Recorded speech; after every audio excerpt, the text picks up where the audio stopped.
Hey there, welcome to another episode of the Screen Facts Podcast. I'm Jason Davis, and if you want to find out more information about the show, including how you can support the show either by buying merchandise or donating, please go to jasondavisvoice.com/podcast. You can also get information about my voiceover services there if you're interested in that. Please also follow us on Instagram at ScreenFactsPod. And if you have any questions, comments, or movies you'd like us to talk about on the show, because we'll consider a request, please email us screenfacts@yahoo.com. Joining me for this episode is my best friend in the world, my lovely and beautiful and incredible wife, Sue Mandzik Davis. Well, hello there. So we're going to have a fun one to talk about today. Not a traditional Christmas movie. Well, how many movies that we watch at Christmas time are traditional? Very few, actually. Out of all the Christmas movies that we've talked about recently on the podcast, this one actually was released around Christmas time. What? It was released December 9th, 2016, Office Christmas Party. All right. This was one that we discovered, I think, maybe a year or two after it came out. Yeah, I don't think we saw it at the movies. No, definitely not. It's directed by Will Speck and Josh Gordon, who also directed the Will Ferrell film Blades of Glory. And they worked together on hundreds of TV commercials, including the popular and iconic Cavemen and Gecko campaigns for Geico. So Nice. We've seen a lot of their work for sure. The screenplay written by Justin Malin, Laura Solon, and Dan Mazer. Story by John Lucas, Scott Moore, and Timothy Dowling. And this movie has a tremendous ensemble cast. Got a great cast. You know, it's funny. I was reading some of the user reviews for this movie. Uh-huh. We enjoy a lot of stuff that a lot of people don't for whatever reason. Yeah, we do. I don't know if it's because we have a little bit of a warped sense of humor at times. Perhaps. I think maybe we don't take ourselves as seriously as a lot of people do. Exactly. Some of the comments that I read about this one in particular was, there's too many people in this movie. Nobody gets to really shine. And I'm like, well, dude, that's what an ensemble is all about. That's totally called ensemble acting. Yeah. And I disagree with that comment, I think we too. have shiners. Yeah, I think that everybody in this movie has a chance to make you laugh. Absolutely. At least several times in the movie. Yeah, it doesn't rely on one person to carry it. Exactly. But a lot of very talented, funny people are in this movie. So let's just run down the cast really quick. Let's just jump in. So one of our favorites, Jason Bateman. Oh my gosh. The king of deadpan. Oh my God. Sarcasm is his superpower. It might even be his first language. Yeah. One of my favorite things that he says in this movie early on when TJ Miller and he goes shopping and he says something like, I don't think everybody wants a dildo for Christmas. Because TJ Miller keeps insisting, it's a personal massager. You have a rough day, you massage your neck. The way he says it is so funny because it's so dry. Yep. That whole interaction of them in the store is very funny. Yeah. TJ Miller is just like so fast going from one thing to the next. Yeah. Then he says, who are the bald and what do they want? And Jason Bateman's reply is, Hair. It's great. Yeah, I can relate to that. Aw. I've kind of gotten used to being bald at this point. No maintenance. Gotta be easy. Save money on shampoo. Heck yeah. And conditioner and Yep. product. No blow drying necessary. No. TJ Miller is great in this movie too. And what did I say when we were watching? Why is this guy not a bigger star? Yeah. He's been in several things that we've enjoyed. Yeah, Deadpool. He was also in the HBO series Silicon Valley. He's very good in that That's as well. right. Mm-hmm. Very funny in this. Yeah, he plays that just all over the place, frantic character so well. Yeah. And the lines that they wrote for him are very good too. Very good. Olivia Munn, Jennifer Aniston. Let's talk about Jennifer Aniston for a second. Well, all right. It seems like her roles are either super sweet or kind of bitchy. Right. Very little in between. Yeah. It seems to me as she's gotten older, she's gotten away from the super sweet stuff. Super sweet, I guess you go back to the character she played on Friends. Right. Which neither of us really watched, but I know that she was sort of the girl next door that everybody was into, blah, blah, The blah. haircut, yada, yada. Right. I feel like most of her movie roles, I'm trying to think. Let's see. Think about, like We're the Millers. She's not exactly a stripper with a heart of gold. She's jaded and tough and doesn't come around till the end. Rockstar, when she plays Mark Wahlberg's girlfriend. When she's younger. Right. She's sweet in that, but also street smart. Right. But definitely doesn't come off as bitchy as she does in this and Horrible Bosses. Horrible Bosses, yeah. Yeah, and and she just plays it so well. Almost too well. Is it just that she's getting casted to type? Maybe. Question mark? Yeah, it almost feels like maybe Jennifer Aniston might be very similar to these characters, just maybe the characters, it's her turned up a few notches. That's what it seems like.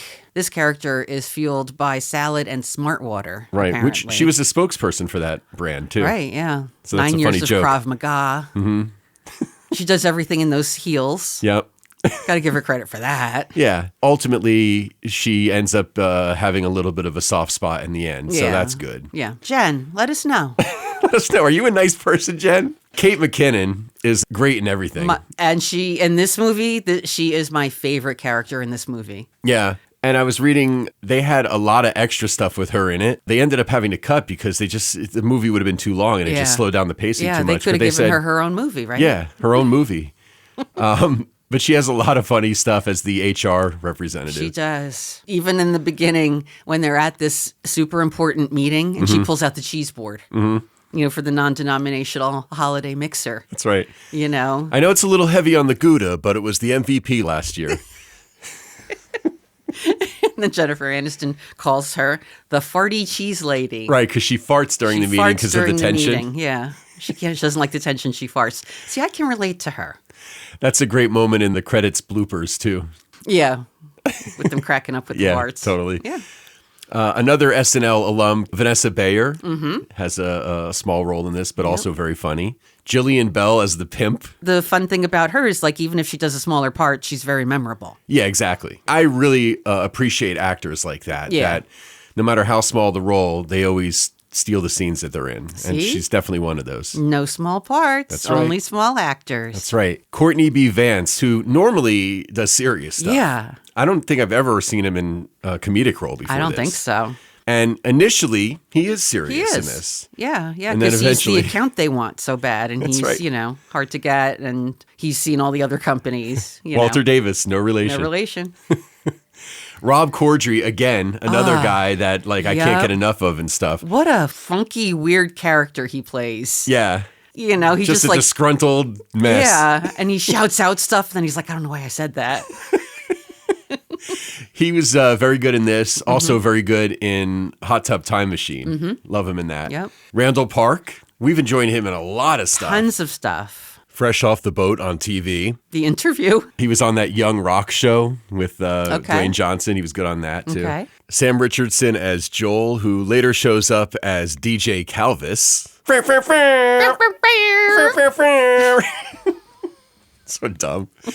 And an Oscar winner, Yeah. Davine Joy Randolph, as Carla, the security guard. She won the Best Supporting Actress Oscar in 2023 for The Holdovers. That's right. And she's also great as the police officer on Only Murders in the Building on Hulu. A great show. She's great. She's done some voiceovers for animation and shows Okay, and stuff, too. So they really do a great job of working together as this great ensemble. Yep. So And I love when Carla, the night of the party, Carla's there in a gown, but she still has her security coat over it, her jacket. And then when she, reveals the slit in her leg, she's got the gun holstered. taser. The taser. Oh, you went with the yellow. Good choice. good choice. The movie was filmed in a couple of locations, both in Chicago and Georgia. Principal photography starting in late March 2016 in Atlanta and then moving to Chicago in early April before finishing up in Georgia in June. So they really wanted to have snow in this movie. Yeah. How are you going to pull that off in early April to June? A Christmas miracle, I guess, so. because there is actual snow in this movie. There is. So I guess it does snow in Chicago in April. Yeah. Well, that's in March and Depending. April. Yeah. That's true. They had just enough because they didn't have the budget for fake snow. Yeah. So, but it worked out for them. And that's kind of a cool scene when they're walking in the snow and Jason Bateman says, aren't you cold without a jacket? He's like, no. And TJ Miller's like, no, I put on like 15 pounds every winter to stay warm. Keep me warm. I am glad that they don't spend too much time on the setup. They start off and Jason Bateman is at his divorce attorney's office. And then he's on the phone with his mom, so you have the whole story right there. You find out divorced recently, today divorced. Right. He has feelings for Olivia Munn. Yeah, Tracy, sorry. yeah. The company is struggling. And it doesn't take too long to get to the, we have to pitch Walter Davis. He's old school. He has scotch at lunch, like, hey, do you party? And it turns out that he has scotch at lunch because he got laid off. That's and right. They don't realize that when they're pitching him. Nobody knows it. Right. Nobody knows it. Watching and knowing is interesting because there's your dramatic irony. Right. But just kind of the way Walter is just kind of walking through going, okay, yeah, but I think I should go now. Yeah. Yeah, this is great, but yeah, I'm going to go now. And they're all like, no. Come have some salmon. Come try the eggnog luge. Yeah, have a picture in the photo booth. Yeah. Doing everything to keep him there. Yeah, hello, Jimmy Butler's here. Yeah. And he's like, I'm more of a Cavs fan. Exactly.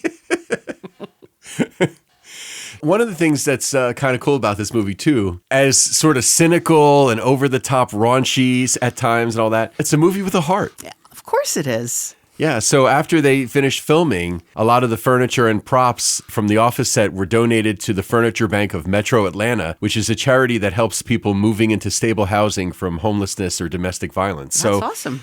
You don't hear about that all the time with movies. Yeah. I mean, I don't know if that happens more often than we hear about, but kind of cool. Yeah. Well, they had to build the 2-story set. Yeah. For the office, correct? Yeah, like a 35,000 square foot 2-story set built inside of an old IBM building. Yeah. And I actually wrote down yesterday, I just love where you see the 2 floors of the party going on at once from the outside. Yeah. And then the camera kind of pulls back. Yeah, and like everybody else is dark. All the other floors are dark except for the floors where the party's happening. Yeah, it's very cool. And how Clay looks down on the workers on the first level, because he talks about the people down there. Yeah. It's very cool. Yeah.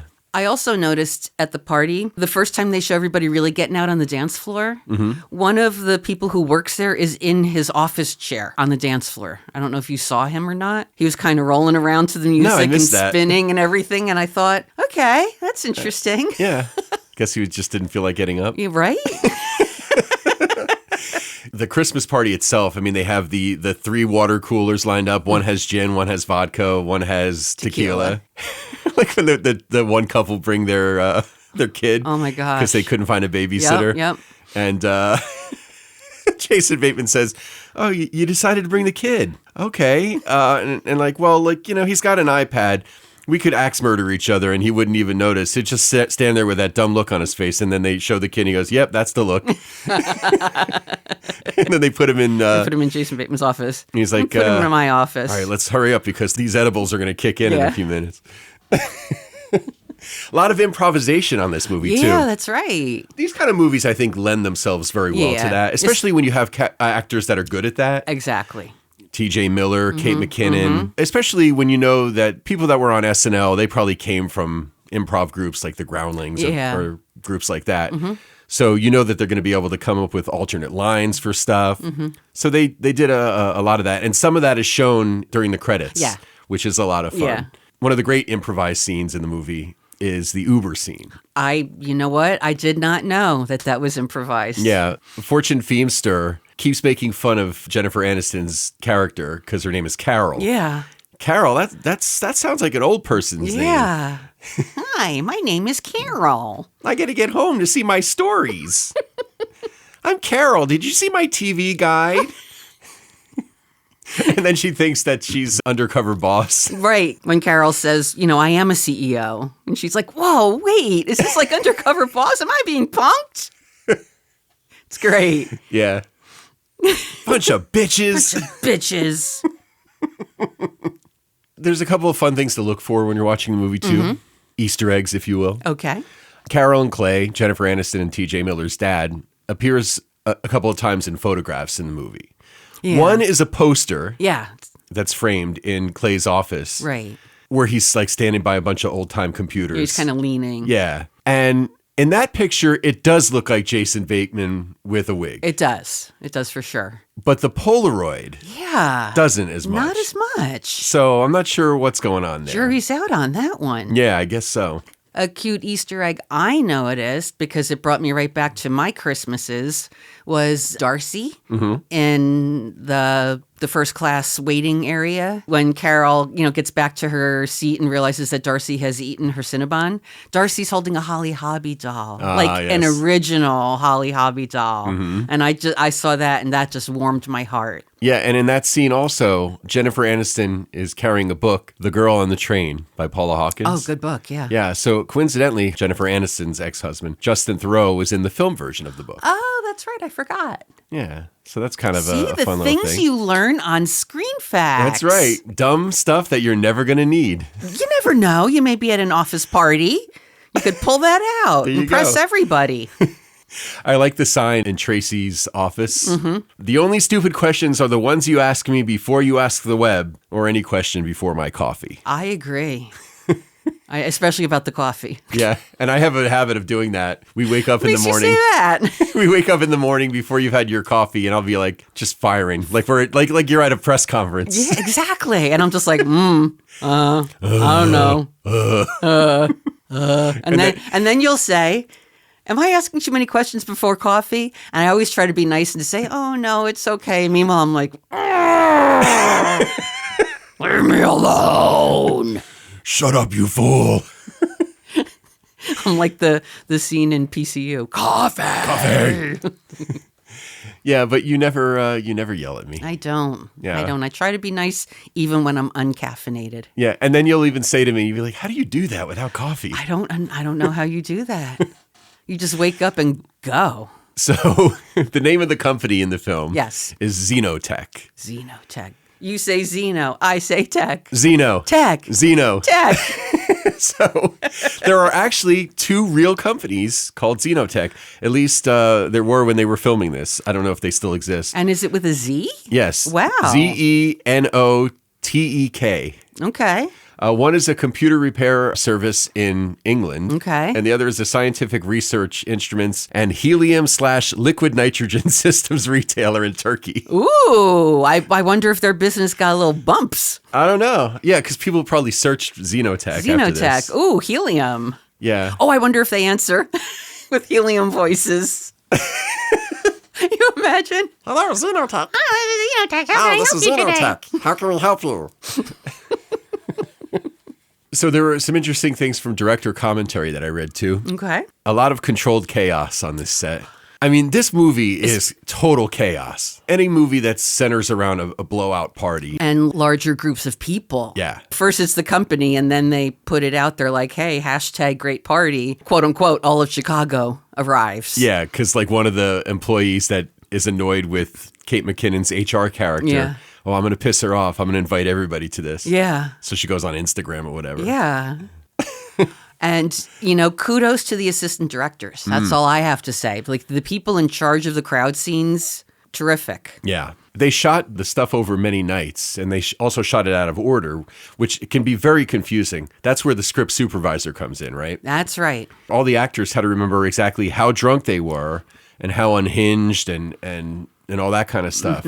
You watch a movie like this and you think, oh, it's, just a silly movie and not a lot of thought went into it, blah, blah, blah. But that's not true because story-wise, is it far-fetched and silly? Sure. Absolutely. But I think there's a lot of funny dialogue. Yep. We laugh out loud every time we watch. Every time. When they get in that elevator for the party and the guy dressed as Jesus comes in and she says to Jason Bateman, it's my birthday. And Jason Bateman goes, oh, yeah, nice. You're really committing. Yeah, it's great. I mean, come on. That's awesome. Yeah. When Jesus is riding on the horse through the office to Dio's version of God Rest Ye Merry Gentlemen. Which is my favorite version. I mean, come on. It's epic. It's great. We see it in real time from Office is Fine to Office is Destroyed. Right. But doing that out of order, that's not easy at all. Yeah. I mean, on the set people, on the props people, on the script supervisors. Yeah. And then the actors. Yeah, totally. Yeah. I think T.J. Miller and Jennifer Aniston do have a great chemistry as siblings. Yes. Especially sibling rivals. Yeah. I mean, even in the beginning, he walks in, they're back from Christmas shopping, and he looks around, he's like, something's wrong here, everyone's working. Yeah. And then he looks and he sees his sister in the boardroom. And he's like, oh. And then he goes in and she's like, hey, Clay, why don't you take a seat? And he's like, no, I'd rather stand. And then she instructs the secretary to Take remove the chair. away. And later he's like, okay, I'm going to sit now, but just because I want to. Not because you told me to. Yeah. I think the plot line where they create this thing where you can access the internet through any source of electric. Anywhere. Like a light bulb, anything. Yeah. Like, boy, if that technology existed. Right. That would be pretty cool. Yeah. And you know what? I have to say, I think it's very cool that even though you have Jason Bateman and TJ Miller might be considered like, the stars of the movie out of everybody. Right. I think the fact that the tech person who's so brilliant, whose idea saves the company in the end, is a woman. I think it's awesome that the villain is a woman. And I also think it's great that the pimp is a woman. Right. All powerful people in the storyline, by the way. Not exactly. just like, villains. Not just little throwaway parts, Right. I really like that. Yeah. I agree. And also, if you think about it, Vanessa Bayer's character is a strong single mom. Yep. And they even say to her, you run this place, you take care of us every day, even though you don't want to. And when of course you're everybody's great. And when everybody's shitting on Clay for, why is he wasting money? He blew it. We're going to, all lose our jobs because of him, blah, blah, blah. She stands up for him. Yeah. Because she knows what he's been spending his own money on. Yeah. Because she would be the one to know. Yeah. I mean, this is almost 10 years old already, but I think most modern movies don't treat women as side pieces or less than. No, it's gotten a lot better. Yeah. It's gotten a lot better. And, I think it's because of even in a, if some people think this is a silly little movie, because in movies like this, the parts are female. If this movie came out in the 80s, oh, yeah, forget it. Those parts all would have been male. And, we're not trying to get on a soapbox here, but we believe in equality on Screen Facts Podcast. I like to see, and I love to see a villain played by a woman. I really do. Yeah. I mean, especially when it's not a one-note villain. Yeah. Because Jennifer Aniston's character does start off as being just like the Grinch. Yeah. Literally ripping Christmas decorations off the wall when she comes in. But eventually, she comes around. Yeah. And she, you do learn that the reason she's like that and she can't stand her brother so much is because... He's had it easy. He's had it easy his whole life. And she had to work for everything with the dad. And then the dad gives that branch to him instead of her. Dad missed my graduation from Harvard so he could go to the X Games with you. And you weren't even competing just because you sponsored somebody. Well, he won the bronze. It's brown gold. Good stuff. It is. A lot of fun. I feel like it's one we'll watch every year pretty much. Yeah. Especially since a lot of the traditional holiday movies we've seen so much. It's different. Yeah. Shake things up a little. Yeah. Enjoy a little raunchy humor during the holidays. Why not? Well, thanks for another fun episode. I look forward to the next one. Me too. Cool. Thanks for listening. And remember, if you have any questions, comments, if you have a movie you'd like us to talk about, you can email us, screenfacts@yahoo.com. Please follow us on Instagram @screenfactspod. Please also visit jasondavisvoice.com/podcast for information about all the places you can hear the podcast and ways that you can help support the show if you'd like, either by donation or if you'd like to buy Screen Facts merchandise. Thanks for listening, and we'll see you next time. Hi, I'm Carol. I died at the beginning of Up.